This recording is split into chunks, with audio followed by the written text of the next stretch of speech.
In a previous episode, I showed off my new Shopsmith Mark V.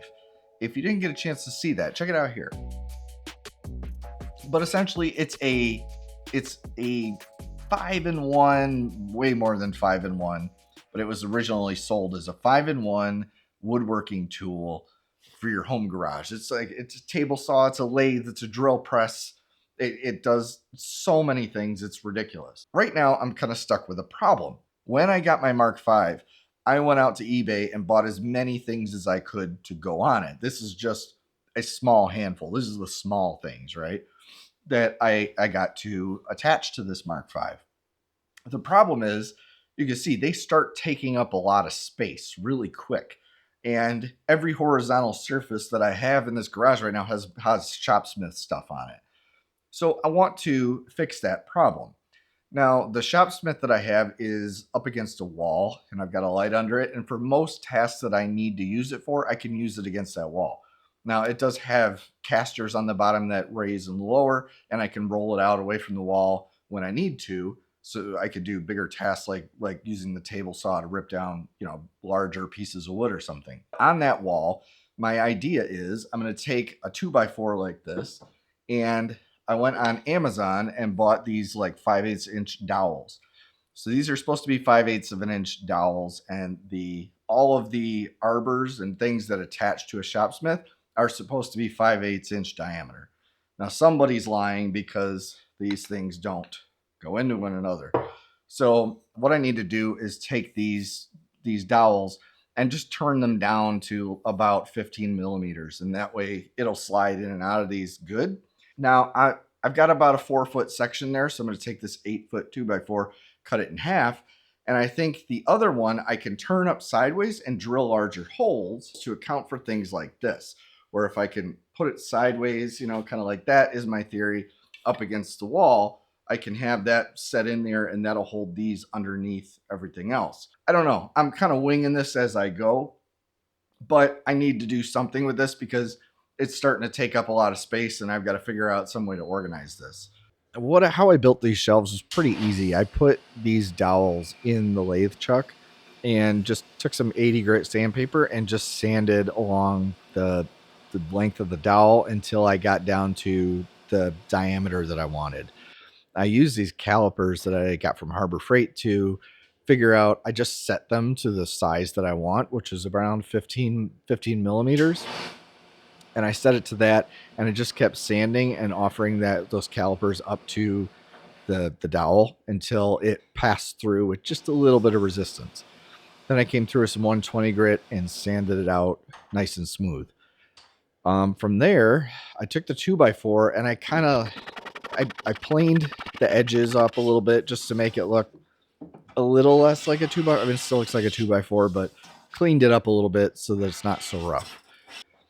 From there, I laid out all the parts on the 2x4 that I wanted in the order that I wanted. And once I laid them all out, I marked the center of each of those where I would want to put the dowel. Then I took a 15 millimeter Forstner bit and went through and I set the depth to about, I'd say about a 1/2 inch deep, maybe 3/4 of an inch deep, and drilled all of the holes 3/4 of an inch deep. I just did that by setting some masking tape on the bit itself. So as soon as the bit gets down that deep, the masking tape tends to swipe off all the wood chips, and you're down to depth. So I did that, drilled all my holes, and then went through and cut all of the doweling down to 1 3/4 inches. That gave me 3/4 of an inch into the wood and 1 inch exposed. So I sanded these down to the point where they went in the hole, but I had to hammer them in to get them in. It was almost a press fit. So I don't feel like I needed any glue with this or anything at this time. Now, if they eventually start working their way out or something, I may have to put a little dab of glue in there or something. But for now, I hammered them in pretty solid. I don't think they're going anywhere. It's kind of a press fit. So I put all the dowels in and then put all my parts back on the dowels, made sure everything fit right and looked good, and then took everything back off, put it up to the wall.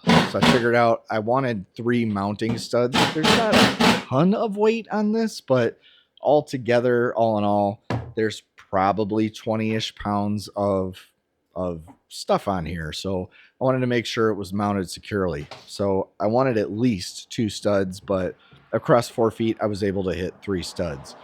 Now the other part of the 2x4, I cut the original 2x4 from 8 foot down to 2 4-foot pieces. I took the other one and turned it sideways. Now I had the same 3.5-inch screws, and I wanted to make sure that the screw was in the wall at least 2 inches. It's because this was going to hold some more weight, and the 2x4 was going to be turned on its side. So I took the same drill bit that I used to drill for the screws on the other one and drilled them in 1.5 inches deep all the way across, or in 3 spots where the studs would be. Then I flipped around and used that 15 millimeter Forstner bit and drilled to meet them. So that allowed me to put the screw all the way through and gave me 1.5 inches of 2x4 on the other side to be able to screw through and get 2 inches of screw into the wall. Those 3 on there made it super solid and worked out well. Now for the accessories I put on there, I put the lathe end, I put the tool rest, and I put one of my tables, the one with the drill press kind of table with the center hole in the middle of it, and it's able to turn down flat. So I was able to get those 2 on there. The lathe end and the tool rest I did with 35 millimeter Forstner bit. At the table, I wanted a little bit more wiggle room, so I switched up to a 40 millimeter Forstner bit and drilled those holes all the way through the 2x4. So that is it for today. That's how I made my storage rack for my Shopsmith Mark V. Now, can you use this for other stuff? I'm sure you can. If there's other tools out there that have, you know, kind of a shaft that have all these different accessories, you could use the same thing. You might just have to manipulate the size of the dowel you need depending on the size of your shaft. But I'm really happy with how this turned out, man. It turned out really good. I've got everything off the tables now, and for a while I was shoving everything in a box. It was getting messy, and I didn't want things to get damaged. So now everything's up off the ground, up on the wall. I really like the lower rack too. I left a little bit of room for some future stuff, but I didn't really have much more room to be able to add stuff. So as I buy more stuff, spoiler, I already have, I'm gonna have to figure out where to put that stuff. Now I have seen people put like a shelf across the bottom, across like the casters, and be able to store stuff there. So maybe I can do that. Maybe I can build a shelf down there and have some other stuff be stored down there as well. I'm not sure. We'll see. But for now, I think this works really well. It holds pretty much everything I need it to hold, minus the one thing I just bought, which stay tuned for that. But yeah, not bad. I also cut a little offcut of 2x4 and put it up on the little side table there. And that holds like my lathe chuck. There's like handles to tighten it up. It holds those. It holds my Allen wrench because everything is tightened on this with a small little Allen wrench. So it holds that. And I've got my drill chuck on there and just polishing compound and stuff. So it makes it so I can just move that around and I don't have it piled up on the side. So that's it for today. If you like this type of content or want to see more stuff around the Shopsmith, consider subscribing down below if you haven't yet. Click the bell so you're notified of that content when I do put it out. And give me a thumbs up on this video. It doesn't cost you anything, but really helps the channel. It helps the algorithm know to promote this out to other people and helps me grow. So do all the things. Comment down below. Let me know what you think of this. I'll see you on the next one.